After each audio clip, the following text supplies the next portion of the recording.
حیدرآباد دکن کی مشہور دینی درسگاہ جامع نظامیہ 1392 ہجری میں قائم ہوا اور تب سے لے کر آج تک علم و حکمت کا گہوارہ رہا ہے۔ جامع نظامیہ نہ صرف اسلامی تعلیمات بلکہ عصری علوم بھی فراہم کرتا ہے۔ یہ ادارہ امت کے نونہالوں کو مفت تعلیم و تربیت، دینی تحقیق، مسلم امہ کے مذہبی و سماجی مسائل پر قرآن و حدیث کے مطابق حل تلاش کرنے اپنی اہم خدمات فراہم کرتا ہے۔ جامع نظامیہ نے ہمیشہ علماء، فقہاء اور مصلحین پیدا کیے جو نہ صرف مسلمانوں بلکہ پورے معاشرے کی فلاح بہبود کے لیے کام کر رہے ہیں۔ اس ادارے نے اپنے تعلیمی اور دینی و سماجی خدمات کے ذریعے مسلمانوں کے روشن مستقبل کی بنیاد رکھی تھی جو آج تک روشن ہے۔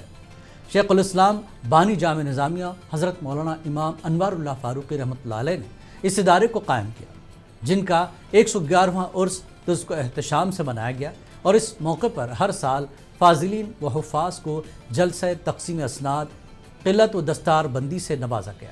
اس موقع پر فارغین جامعہ ملک و بیرون ملک جشن انوار منعقد کرتے ہوئے اپنی محبتوں کا ثبوت دیتے ہیں۔ آج کے اس بے راہ روی کے دور میں دینی مدارس کی کتنی اہمیت ہے، اس پر آپ کا خیال کیا ہے؟